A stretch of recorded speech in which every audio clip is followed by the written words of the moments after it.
What's up? I'm John Weeks, and this is the Standard's Tech and Science Daily podcast. Coming up, Google's swift action to remove bizarre AI responses.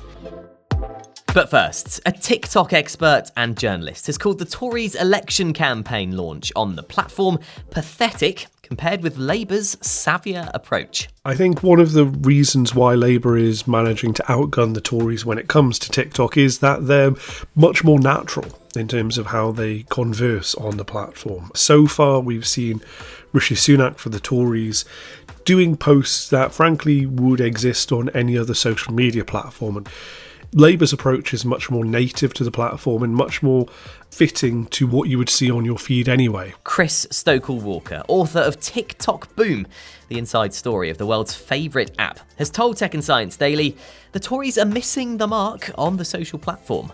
I think the Tories' content is just pretty dull. It kind of doesn't follow a lot of the rules of TikTok. So, in response to the national service controversy, Rishi Sunak appeared on camera, and the start of it was kind of okay. He said, "No, we're not sending you to war." But then he went on this huge long spiel that frankly people would have got bored of and scrolled on immediately past anyway. Instead, he says this is the kind of content both parties should be aiming for on TikTok. The fact that you have to kind of make yourself a bit of the butt of the joke, the fact that you have to have your tongue in cheek when you're doing this, the fact that you have to acknowledge that there is a wider world outside of politics, all of those things are what the Tories, I think, are missing at the minute in their messaging, and it looks like they're not going to be able to get on track with that. But Chris said as influential as social media like TikTok can be, other factors will play a part in this year's election. I do think that it is important. I do think, however, this doesn't exist in a vacuum. There's lots of stuff happening online elsewhere and also offline that will factor into this. And so while Labour may be succeeding on this front, it is worth pointing out that it is only a small part of the broader election campaign. A report from MPs says the next government should consider banning phones for under 16s. The Education Committee also said it should consult on raising the age of digital consent from 13 to 16, aka the age at which children can consent to their personal data being processed. The group argued that screen time was harmful to children's mental and physical health, and both schools and parents needed clear guidance from the government on the issue. At the moment, government guidance for schools offers suggestions for banning phones in class and at break times, and even suggests that staff could search pupils and their bags for smartphones if necessary, but the committee says this doesn't go far enough. Now, you may have seen some of the weird AI Google results that have gone viral over the weekend. People reported some strange suggestions coming out of Google's new AI overview tool, such as telling users to put glue on their pizza and suggesting they eat at least one small rock a day. The company confirmed it is taking swift action to remove some of the AI tool's bizarre responses. The Google spokesperson told Sky News that the examples we've seen are generally very uncommon queries and aren't representative of most people's experiences. North Korea's latest attempt to put a reported spy satellite into orbit has failed in a mid-air explosion. Japanese broadcaster NHK ran footage of what appeared to be a flaming projectile in the night sky, which it said was recorded at the time of the launch. The official Korean Central News Agency said an expert review concluded that the cause of the accident was the operational reliability of the newly developed liquid oxygen and oil engine. North Korea claims to have succeeded in sending a spy satellite into orbit back in November, after 2 failed attempts last year.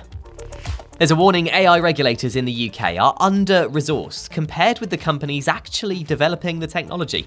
That's according to the Science, Innovation and Technology Committee, which said the £10 million of government cash to help Ofcom and other regulators respond to the growth of AI was clearly insufficient.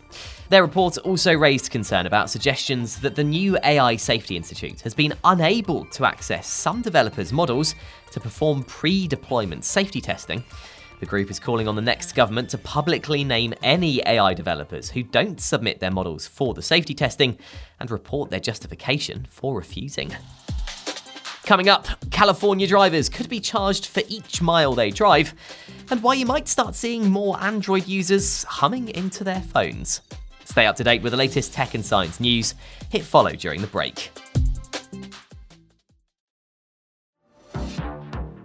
Welcome back. It looks like Elon Musk is serious about competing with ChatGPT. His own artificial intelligence firm, xAI, has raised $6 billion to help bring the startup's first products to market. So far, xAI has already launched Grok, a chatbot that's only available for premium users of the X social platform.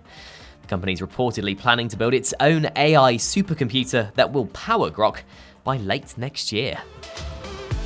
Lawmakers in California are planning to test out a new way of taxing drivers, charging them for every mile they travel. The state is the biggest EV market in the US, and it's trying to claw back some funds to carry out road maintenance, which is usually paid for through its gasoline tax. State leaders want to replace the tax with a new mileage-based one to offset the loss, and they plan to begin testing the system in August this year. According to US news outlet ABC7, a spokesperson for the state's transportation department said that maintaining California's road network costs approximately $8.5 billion a year. And finally, remember Google's own Shazam alternative that lets you hum a song to find out what it is? Well, it's now bringing that feature to the YouTube Music app as a new thing. It also lets you whistle, sing, or play a recording of a song to figure out what it is. According to The Verge, it works quickly and perhaps faster than the same feature that Google Assistant has had for years. To tell if you have the new feature, look for a new waveform icon in the app next to the microphone icon that comes up when you tap the search button in the top right corner of the app. You're up to date. Come back at 4 o'clock and search for the Standard Podcast for the latest news. We're back tomorrow afternoon at 1. See you then.